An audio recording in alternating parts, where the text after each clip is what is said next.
What's going on, you guys? Welcome back to the MC Show. It is your boy MC. Before we get started, please don't forget to like, comment, and subscribe. Any and all hope will be greatly appreciated.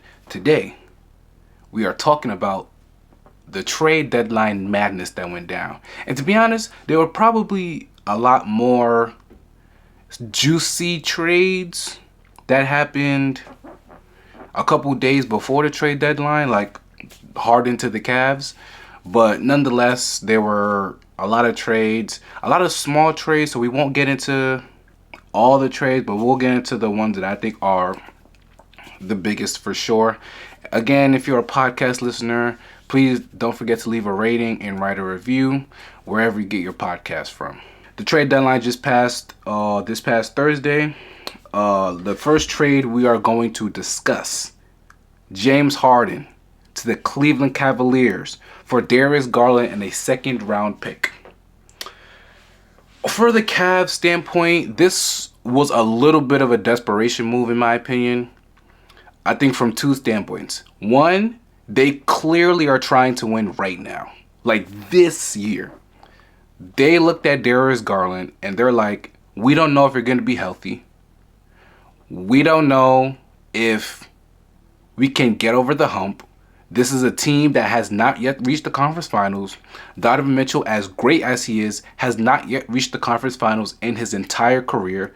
And this is his 9th season in the league. The Cavs are, just look at Garland and maybe like the size of the backcourt as well. Because Mitchell is not a big 2 guard. Darius Garland is obviously a smallish point guard. Defensively, those two guys are just going to get hunted, especially Garland because of the pick and rolls. But you bring in James Harden, who has objectively just been better than Darius Garland this year. James Harden is someone who plays all the time. He plays all the time. Like, say what you want about, maybe he's a little inefficient. Maybe you don't like his style of play. He plays all the time. He puts up points. He puts up assists. Like, he does everything you would want, at least on the offensive side of the ball. And in year, 17 for him? What is he averaging? 25 points, 5 rebounds, 8 assists. Not the greatest shooting splits. 42% from the field, 35 from 3. But again, he's bigger than Garland, so he won't get hunted. As much of a bad defender as James Harden is, James Harden is still 6'5". He's still very strong. So he won't get hunted the same exact way that Darius Garland would. Like, Jaylen Brown has been relentlessly, if you watch the Celtics, has been relentlessly hunting mismatches. Like, if the Cavs and the Celtics sort of played each other, like, that's an advantage for the Celtics, just in terms of, as good as Mobley Allen are defensively, like, there's still going to be times where he's going to get hunted. Garland, and it just won't be to the same effect with Harden and for Garland. With Garland not being healthy, like, a lot has been on Mitchell's play, and Mitchell is having like the best season of his career right now. And you trust that in the playoffs, as long as he's healthy, he's going to be putting up numbers. But throughout the regular season, like, you're going to need somebody to take the load off of Donovan Mitchell. And I've said before in previous video, like, they're missing Darius Garland and his rim penetration, his passing, his ability to just get down here and make plays, like, the ability to play fast. Like, they're missing that from Darius Garland. And Evan Mobley is averaging only 18 points. Like, people think Evan Mobley is going to be like, I'm not saying that people have said Evan Mobley is going to be like a 25-point per game scorer, but people expect Evan Mobley to be like this crazy, elite two-way player. And I'm just like, the offense is not offending nobody. He's averaging, I think last year he averaged 19. This year he's averaging 18. I wouldn't say he's taking like a giant leap back. I just feel like he's taking like a miniature step back, because this season he just hasn't been like as dominant. I wouldn't even say he was dominant last year. He hasn't taken a step forward offensively. And so now you bring in James Harden, who you can take some offense off of Donovan Mitchell's plate, take some playmaking off his plate. I think there's going to be a lot of staggering between those two guys. First quarter and like third quarter, beginning of first, beginning of third, end of the game is when you're gonna see those guys play together the most. I'm real interested to see like how Harden's gonna fit because they play fast. The Cleveland Cavaliers, a lot of cutting and whatnot. James Harden said years ago, "I am the system," and he's right. Like usually, every team that gets James Harden has to conform to James Harden's play style, for better or for worse. And his play style kind of clashes with the play style of the Cleveland Cavaliers because of the cutting that they do, and because of all the fast paced movement that they have. So they might have two different offenses. Can those two offenses mesh together? We'll see. How the pick and roll pairing between Harden and Allen or Harden and Mobley. I wonder how that's gonna work out. I imagine that James Harden and I don't know. Do you want James Harden and Evan Mobley together? Or do you want James Harden and Jarrett Allen together? I'm real interested in that. In terms of the Clippers, I like it for the Clippers, man. If Garland can be healthy and play consistently, obviously everything I said with the speed, the passing, the pick and roll, the ability to get to the basket, like all that's there. He's a two-time All-Star. He's only 26 years old. You're basically you essentially bought low on a guy who's not even in his theoretical prime. So I think this was an absolutely fine move for the Clippers, who it seemed like they were blowing it up, because we'll get to the second trade that they made this past trade deadline. But with the West in the Western Conference, could a healthy Garland and Kawhi give OKC in the eighth seed like a problem? Possibly. But again, Shai Gilgeous-Alexander is also a player that like is going to be mismatch hunting. So we'll see. We'll see. But for the Clippers, I like it. For the Cavs, I think I've warmed up to it a little bit. I think that right now you can argue that they got better because of Garland's health and the fact that James Harden has just been better than Darius Garland this year. James Harden has been an all-star level player this year.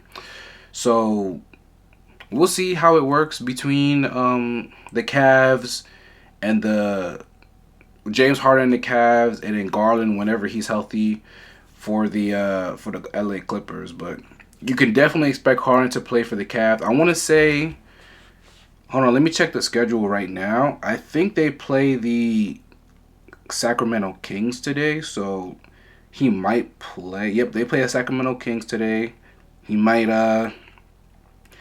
play today, so we'll see. We'll see.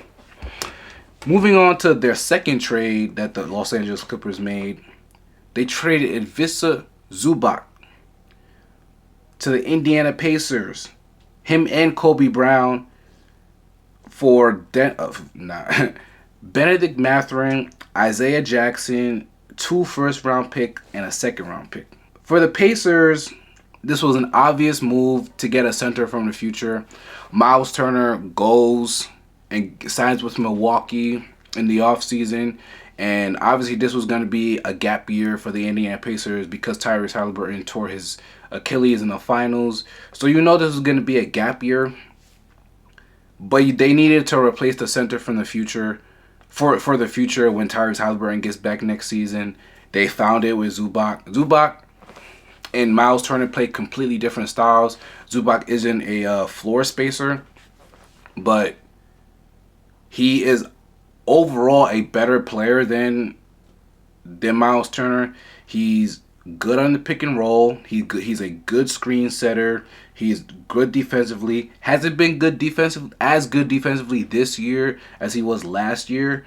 But I imagine next year when they get him back, look at the front line. Look at the front court of the Indiana Pacers. You're going to have Aaron Nesmith, Pascal Siakam, and Zubac as your front line guys. That's as good of a defensive front line in the Eastern Conference as you're going to get. As good of a defensive front line as you're going to get. I mean, you have like the Detroit Pistons with Thompson and Duran and I guess like Harris, but really Stewart. I think that's also a good defensive line front court. But this right here, like they have a chance to get back to really to like title contention next season with Avisa Zubac. Again, they do play different, him and Miles Turner, but Rick Carlisle is a good coach, and I think he will find ways to maximize Zubac and Tyrese Halliburton together, because Halliburton and Miles Turner have such good chemistry, and the pick and pop game was such a dangerous thing for the Indiana Pacers, and they're gonna have to find a way for Zubac and Halliburton pick and rolls to be effective as well. Pascal Siakam, you can use him as a spacer because he's shooting really well from three this year, and he's just become a really good shooter. So you can have him spacing a little bit more. Probably gonna have to stagger Zubac and Siakam a little bit, but overall, really good move. You don't give up a ton of assets. One of the picks that have gone to the Clippers has heavy protections on it. If the pick lands 1 through 4 or 10 through 30, the Indiana Pacers get it.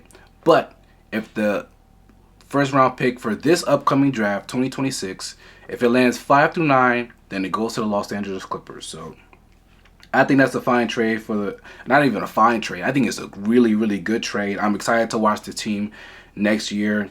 The Clippers get Benedict Mathurin, who is going to be a restricted free agent by the end of the season. So you're gonna have to re-sign him, and he's young. He's a very explosive, can score a lot of points. And then you get a young center in Isaiah Jackson. I wonder, is Isaiah Jackson gonna start? Like they don't really have that many good centers. Like, do you want 30 whatever year old Brook Lopez to be starting? I don't know about that, but I'm not sure how good the Clippers are gonna be. Again, I think they made two decent moves, and getting Garland and getting a couple first, a couple second round picks as well. I think they done all right. Their cap sheets, I believe, are going to be good past 2027. So even though Darius Garland is going to be on a he's on his extension right now, like I think he's going to be fine. I think it's going to be all right. And Mathurin is a young enough player to just take like a swing on. What his contract is going to be, though, we'll see at the offseason, but I think it's just a fine flyer for them to take. Let's see, what do we want to go to next? Okay, let's go to the Jazz. The Memphis Grizzlies. Let's start with them, because they're the ones who traded Jaren Jackson Jr. along with Vince Williams Jr., John Conchar, Jock Landale, who ends up going to Atlanta, which, he actually played well in their first game. He had 26 points. Stinky good pickup for Atlanta that could use some centers and stuff because of the Porzingis trade. We'll get to that. But you trade all those to the Jazz. The Jazz give you Walter Clayton Jr., their first round pick from this past draft, Kyle Anderson, Taylor Hendricks, Georges Niang, 3 first round picks. Memphis, because we're gonna go through them quickly. They out of there. They're out of the Jaren Jackson Jr. experiment. They already traded Desmond Bane in the offseason to get a bunch of draft capital. They traded Jaren Jackson Jr. over John Morant because John Morant just doesn't have a trade market. Like, no team is really giving the Memphis Grizzlies serious consideration, serious packages for John Morant. So John Morant at this point is just a negative asset because of the injuries, and he just hasn't been as good this year as he's been in 2022. Just straight up facts. But they're out of that experience. They're tanking. They understand that this era is over. They only won one playoff series. I wonder, Memphis Grizzlies fans, if you've somehow come across this video, how do you judge this era of the John Morant, Jaren Jackson Jr. era, where you only win the playoff series one time? The Grizzlies talked a whole bunch of crap, a whole bunch of trash to everybody in the league, and they come away with, all these years later, they said, hey, Dillon Brooks, who can get the last laugh, because remember when Dillon Brooks was a free agent, and the Memphis Grizzlies said, to the media, under no circumstances are we bringing Dylan Brooks back. That was, I believe, at the end of the 2023 season when they lost to the Lakers in the playoffs. Years later, Dylan Brooks is playing at an all-star level. He's helped the Rockets turn things around, and he's helping the Phoenix Suns right now be a top 6 team in the Western Conference. The Phoenix Suns are also a top 10 defense. You can thank him for that. He's averaging over 20 points. His offense has gotten better. And while he is thriving in other situations, the Memphis Grizzlies are trying to get off Ja Morant, who's a negative asset, and were decided to trade Jaren Jackson Jr. because that's the only positive asset that they have. Crazy turn of events for the Memphis Grizzlies, but they're calling it quits. Ja Morant is actually injured right now, so it's not like he's even playing. So good. I don't want to say goodbye because that sounds mean, but in terms of the Jaren Jackson Jr. and the Ja Morant / kind of Desmond Bane era, we're saying goodbye to that era, and this team, I think, is looking for a rebuild. Now they can start the tank. Vroom vroom. For the Jazz, I mean, it's interesting.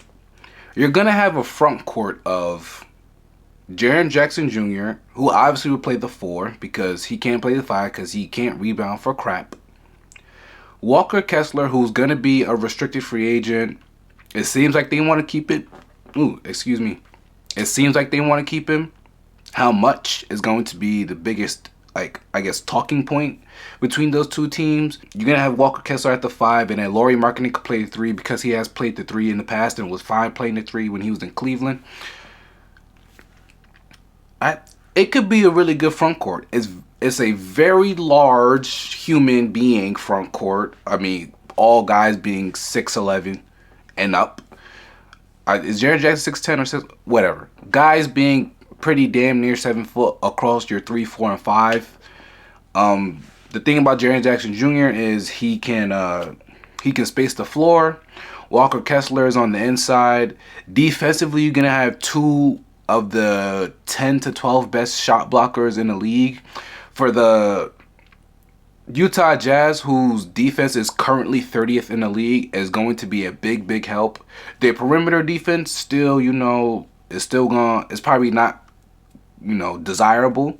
But on the interior, could their defense be good within the paint and whatnot? Possibly. Jaren Jackson Jr. isn't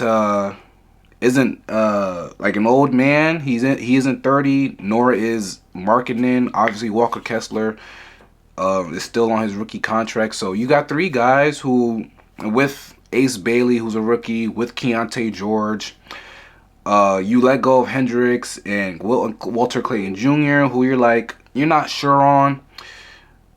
So they're still gonna have their pick from this year. I imagine they're still gonna tank and probably get a really good draft pick. Who that will be, we'll see. But I think that's like a fine, just sort of like move in terms of, hey, we've been bad for so long. Let's try to be competitive.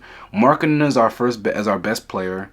Who their second best player is between Keontae George and Jaren Jackson Jr., who knows? But we have a guy in Keontae George who we're going to build around. He's the most improved player in the league. I don't really think it's an argument. And then we have a guy in Jaren Jackson Jr. who's an all-star who plays both sides of the floor and is going to really help and elevate the ceiling or maybe the floor of your team. So I kind of like it for them. It kind of has grown on me as I thought about it a lot more. This trade took you a lot by surprise because I don't think people thought Jaren Jackson Jr. was on the market, but the Grizzlies decided to tear it down.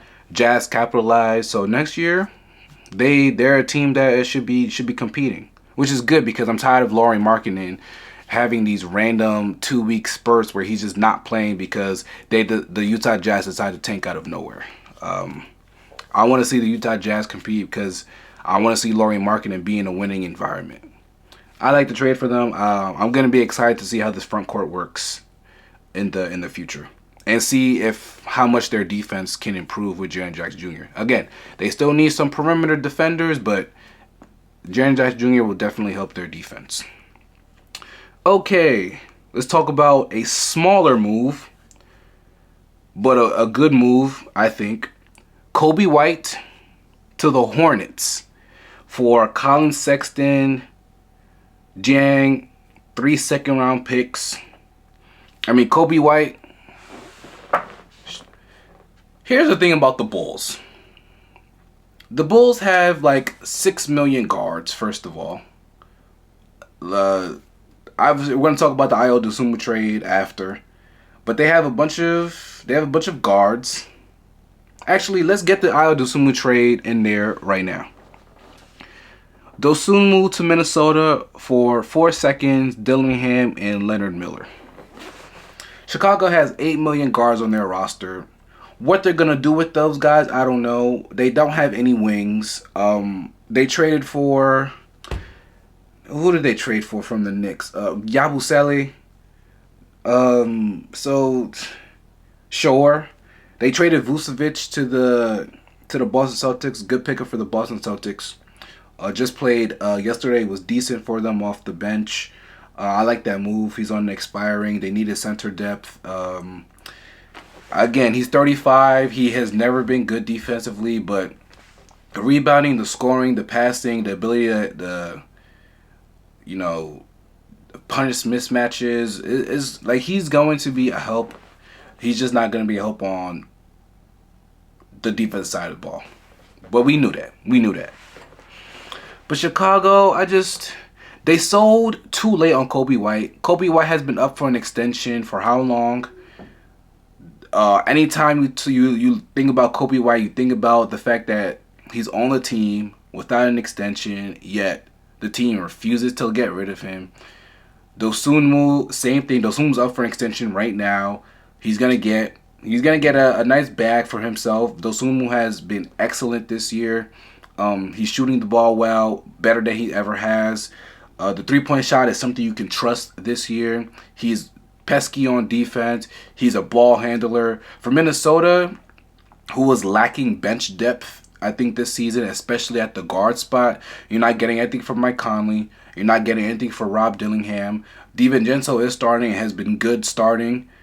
So you get Dosunmu, who can help your bench when, Anthony Edwards or Julius Randle's off the floor. You just have another ball handler, a guy that can run pick and roll, who can settle you sometimes, who gives you bench depth. Because outside of Naz Reid, who was giving you consistent bench minutes?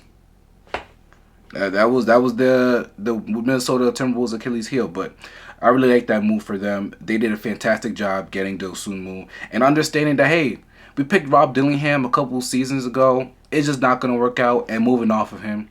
I wish there were teams like, in the Eastern Conference that could do that, but they're allergic to doing that. But back to Kobe White and on the Hornets.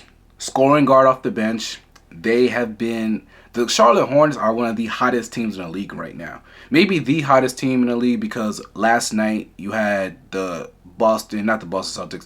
New York Knicks getting spanked, no Karl-Anthony Towns last night by the Detroit Pistons.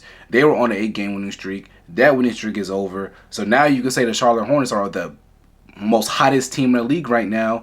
Con Knipple, Brandon Miller, and LaMelo Ball, those 3 guys, the future of the league, or the future of the Charlotte Hornets.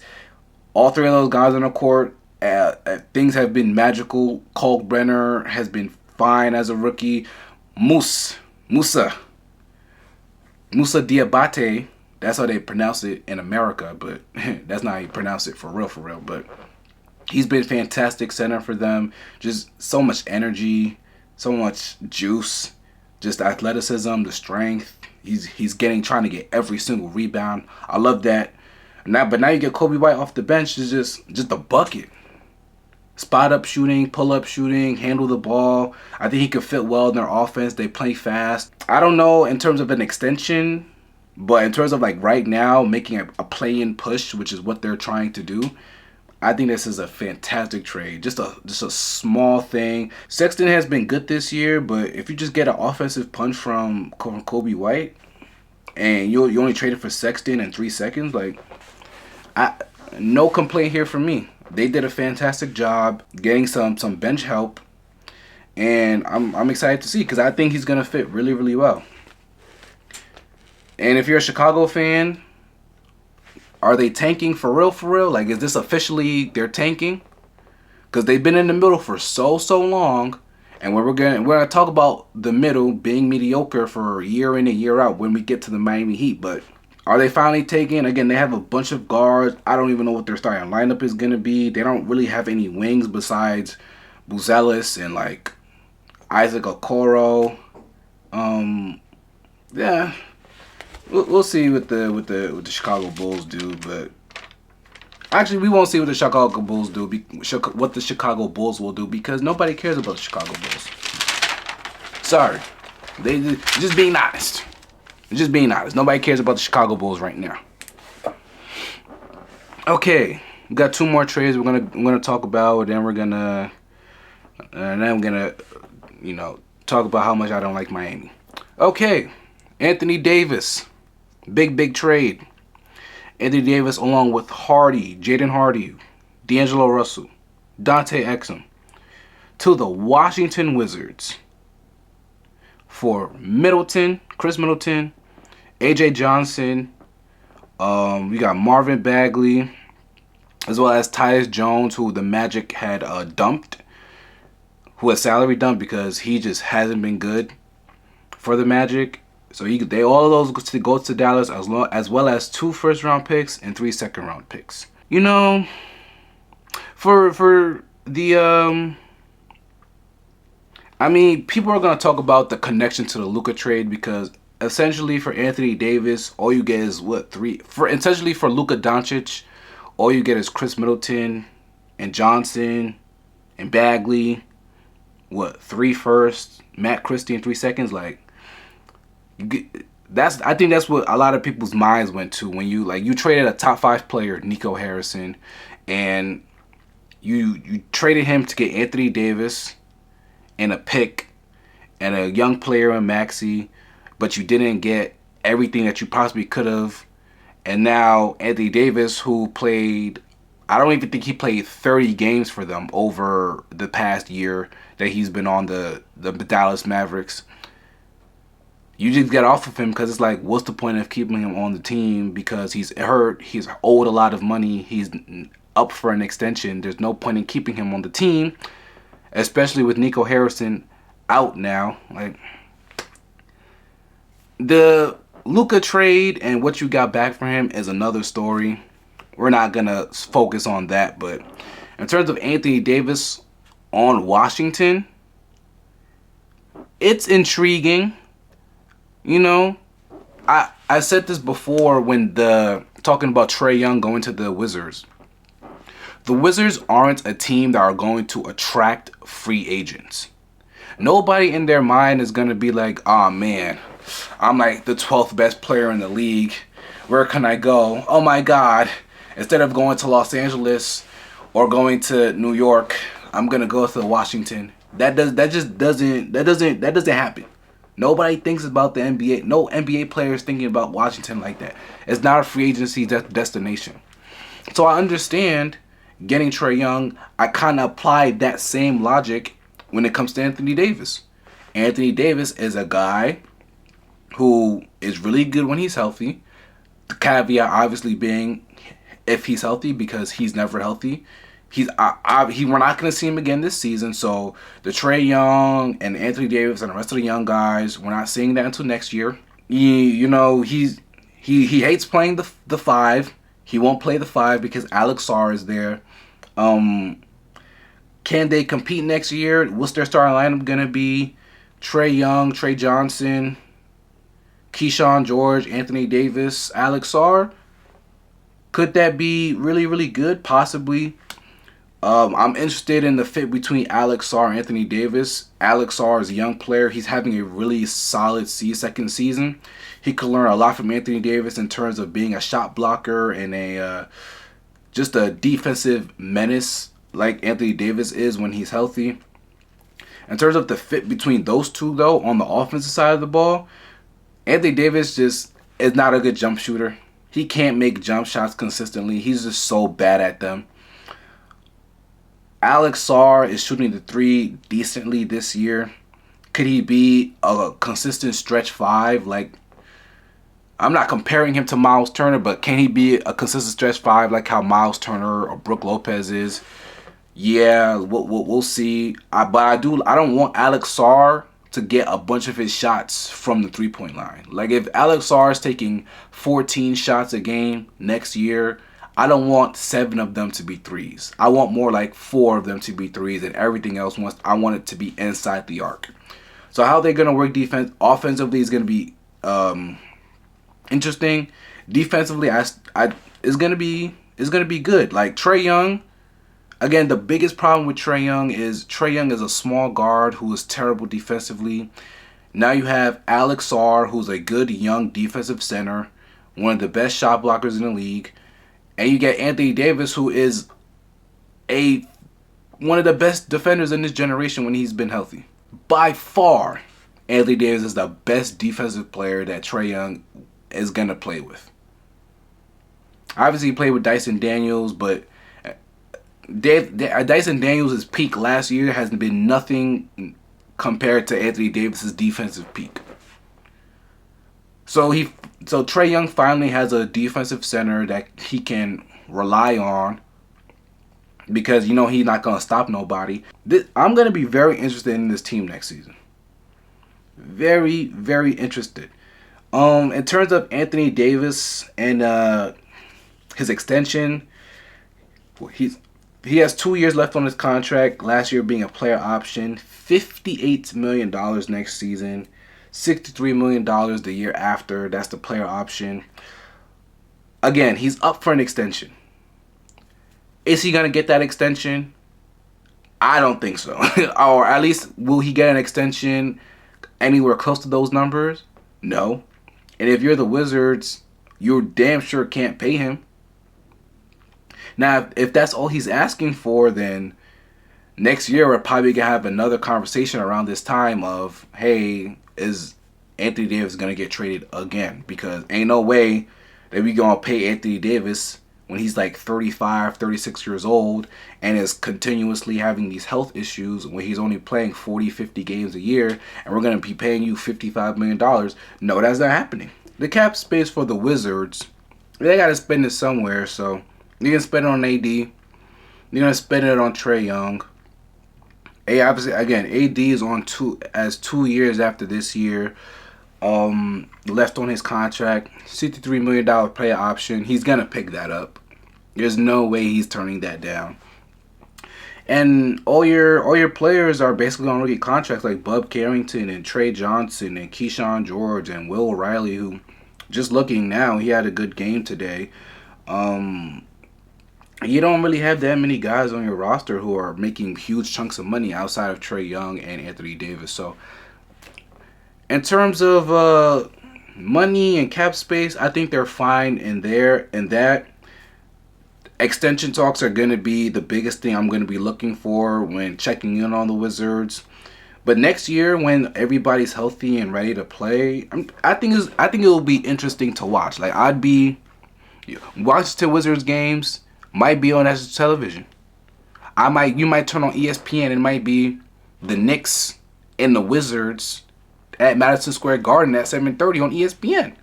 When was the last time the Wizards were on ESPN? It had to be like John Wall days, right? Maybe Bradley Beal, Russell Westbrook days. Maybe. I don't know, but they're interesting. I'll say that.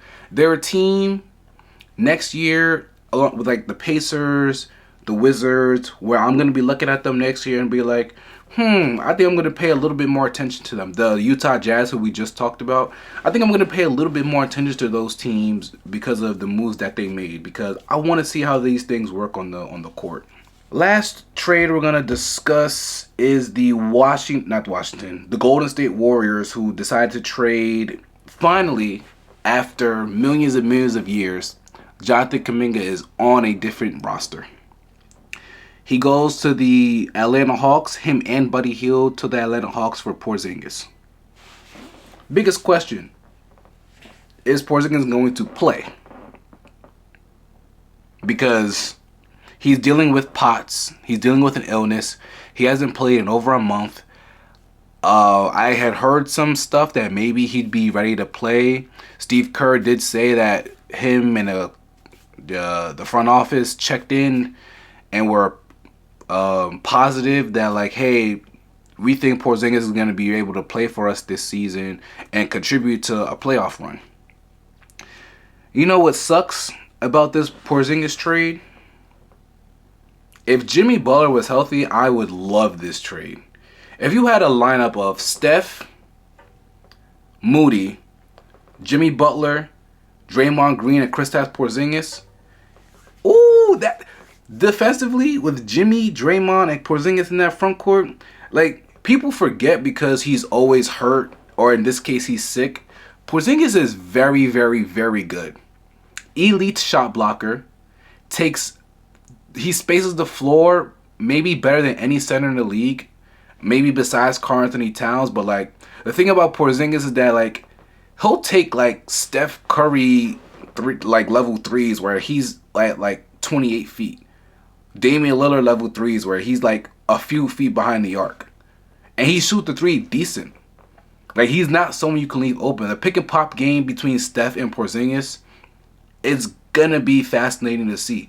Even like if Jimmy was healthy and there was a lineup where Jimmy, no Steph, I love those lineups. Those are actually, I would say those lineups are better than their starting lineups.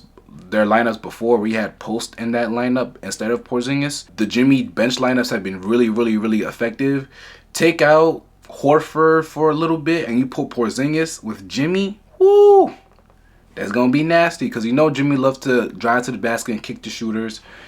That'd be really nasty. It sucks that Jimmy Butler tore his ACL, but hey, like, he can help. That's the thing with Porzingis is like he can help. Now the Warriors aren't going anywhere without Jimmy. They are in the play-in tournament. I don't imagine them leaving the play-in tournament. They had a really good win against the Phoenix Suns a couple days ago. They play the Lakers tonight. We'll see how that shakes out. But I think the thing about this trade, when it comes to like the Warriors fans and whatnot, is like, Jonathan, you didn't get anything, you know, of significance when it came to the Jonathan Kuminga trade. He's in his 5th year. It's very clear that he doesn't want to be there. It was very clear that he didn't fit with the team, and it's not all his fault because they drafted him and they won a championship his rookie season. They're trying to contend, and so Steve Kerr had said it, and I think it's very true. Like, young guys in the league who especially who are raw, they just need a place where they can make mistakes. You know, there's times where you're gonna have 5 turnovers in the game, 6 turnovers in the game, and for the Warriors who are trying to contend, it's like, well, we can't afford those things. And so Kuminga, you know, you could say his development was stunted a little bit because, you know, Steve Kerr didn't play him as much, didn't keep him on a long leash, and he didn't do the things that you wanted him to do. He didn't necessarily fit with the offense. He didn't necessarily make quick decisions. And this season you saw, obviously with Jimmy Butler, is just going to be a tough fit because, again, he's not the off-ball kind of player that you would want around a superstar like Jimmy. And so they got off of him. Finally, I bet I know Warriors fans are upset because of the whole spectacle of the whole thing, that it took this long to get Jonathan Kuminga off the roster, but hey, it's a done deal now. In terms of the Atlanta Hawks, I literally actually just saw, as I was turning my camera on, that there's a report that Jonathan Kuminga's knee is not fully healthy and that he'll be reevaluated after the All-Star break. So the Atlanta Hawks aren't even going to see this, like, see how Jonathan Kuminga is going to fit on their team. I'm kind of confused as to why Atlanta took him, but again, it's just a flyer. And then Buddy Hield is just part of the salary. Buddy Hield was not having a good season. He was shooting so bad from 3 that you just couldn't play him anymore. Yeah, I think this is just a talent grab for Atlanta. Atlanta does have like Risa Shea and Jalen Johnson. I'm probably missing a couple guys off the top of my head, but they already have a few wings. How Jonathan Kuminga is going to fit off the bench, by the way, because he's definitely not starting, is going to be interesting. Could he fit with this team? They play fast. They're also a team that kind of makes quick decisions because they're not reliant on anybody out to hold the ball much. Like obviously Jalen Johnson is going to have the ball a lot in his hands, but he's not going to hold it as much as like Trae Young does. So I guess we're going to have to wait and see how Jonathan Kuminga fits. But Porzingis, if he's healthy, I think he can help. And he's on the last year of his contract. If they do end up re-signing him next season with a healthy Jimmy Butler, obviously I don't think Jimmy Butler is going to be healthy at the start of the season, but hey, if Jimmy Butler can, get back into what he was this season, I know people might be doubting that because he's 36 and will be 37 by the time next season starts. I don't know. I like the play for Porzingis for this season, and maybe if things work out next season, this team could be, the Warriors can be something. There were a lot of other like small trades that I feel like this was the deadline for small trades. This was the deadline for small trades. Like the Suns, Cole Anthony, the Knicks getting Alvarado. I actually think that's good for them. Raptors getting Trace Jackson Davis. Lakers getting Kennard for Gabe Vincent in a second. Lonzo Ball to the Jazz, but he's getting waived. Like Josh Minot, Celtics. There was a lot of stuff like that. But I think the trades that we talked about, I think were the most impactful to me. And some of them are going to be more impactful next year, like the Jazz and the Pacers and Washington and whatnot. But those are everything that's all the important trades that happened. No Giannis trade. I think that's the biggest thing. It doesn't seem like Giannis wants to leave. He didn't request a trade. I think the Milwaukee Bucks tried to do their due diligence and like, hey, if we put him on the market, what can we get? And I think ultimately they decided to keep him because you might not get another Giannis. Actually, you won't get another Giannis because Giannis doesn't grow on trees.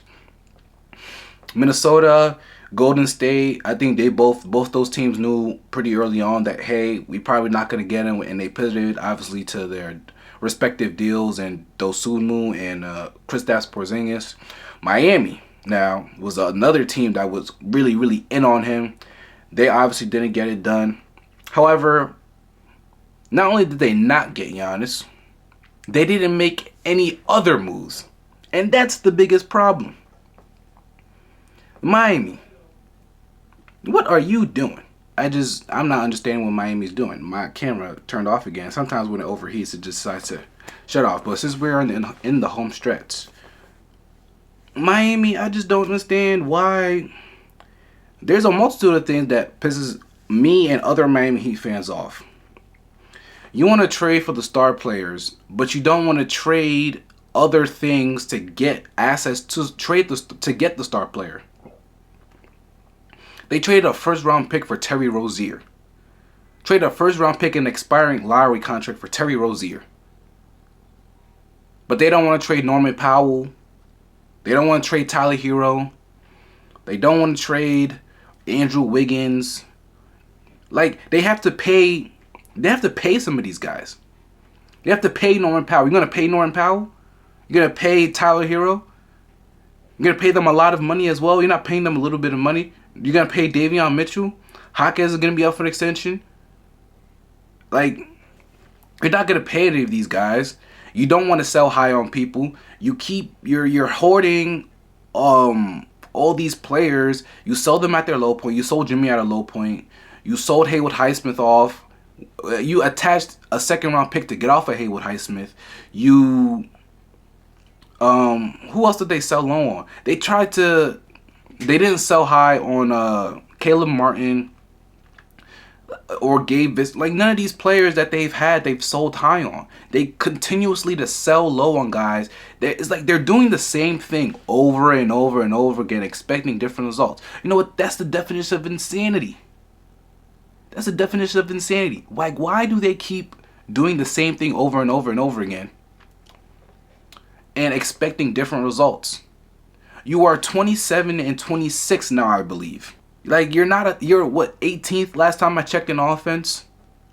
Like, you're not going anywhere. You're going to be in a play-in tournament for the 4th, 5th year in a row? Like, nobody wants to see you guys continuously be in this position, yet they're so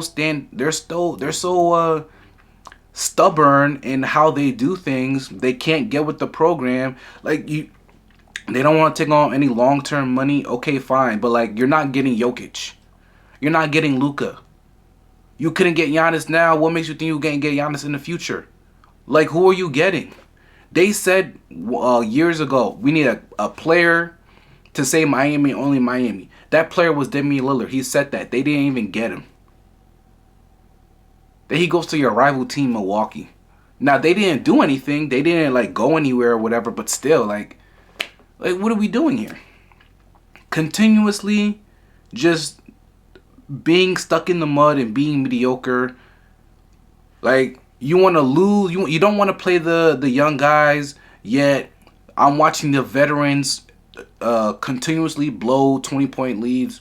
I'm watching the veterans continuously put up third quarter stinkers. Like, it doesn't make any sense to me. It makes no sense to me at all.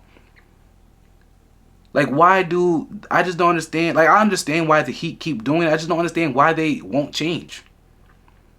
And it's sad that they're the only Eastern Conference team to not make a trade. 27 out of 30 teams made a trade, and they're the only one. Them, the Spurs, and the Rockets didn't make any trades. And some teams just like, like the Pelicans just gave Jose Alvarado away. Like, not all the teams made major moves, but for Miami to not do anything, like they could have gotten Andrew Wiggins for a first-round pick over the summer.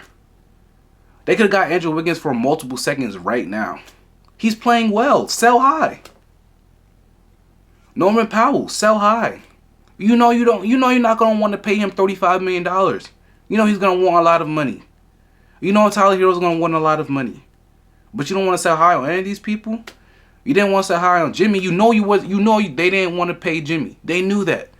They know they didn't want to give Jimmy a max contract, and instead of trading him then and there in the summer, they waited until he tanked his own value, and then boom, the Warriors basically stole him for essentially nothing. Being a Heat fan is really, really tough, man. They just continuously annoy you. Like, guys, we all know this isn't going to be a contender. We're not asking for a contender every single season. At the least you can do, at least what you can do is, hey, at least play the young guys so we can see. Like, let's just give Hawkins 40 minutes. Give Jovic some minutes. Give Yakachonis some minutes. Give Myron Gardner some minutes. Like, give these guys minutes. Let's just see what they have. Obviously, you'll still play the veterans a little bit because you need the veterans. You need good players, good veterans around the young guys to help elevate them. But the fact that, like, Yakachonis can't get on because we want to play 28-year-old Juice Smith is... What are we doing? What are we doing here? I don't get it. I don't understand it. I don't understand why we're watching all these guys play over Casper Yakachonis, who I feel like has been good when he's played. It's sad. It's sickening. I hate that they keep doing this. Like, over the offseason, what are they going to do? They're going to pay Hero and Norman Powell? Because they refuse to trade either of them. You're not going to trade Andrew Wiggins. They had the opportunity to do it. They will do it. Just stuck in the mud. They won't tank. They refuse to tank. They refuse to trade good players for assets. They refuse to make a trade just to make a trade. They refuse to accumulate assets to get the star player that they want. You're not going to get every star, 50 cents on a dollar. You're just not going to do that. Okay, I'm done ranting a little bit. Thank you guys for listening. Thank you guys for watching. Did your team make a trade? I know there weren't many teams to not make a trade. Miami is one of 3 teams, but did your team make a trade? Let me know down below. How do you feel about your team this year? How do you feel about your team next season? Please don't forget to like, comment, subscribe. Podcast listeners, please leave a review, leave a rating, wherever you get your podcast from. Thank you guys, and I'll see y'all next time. Peace.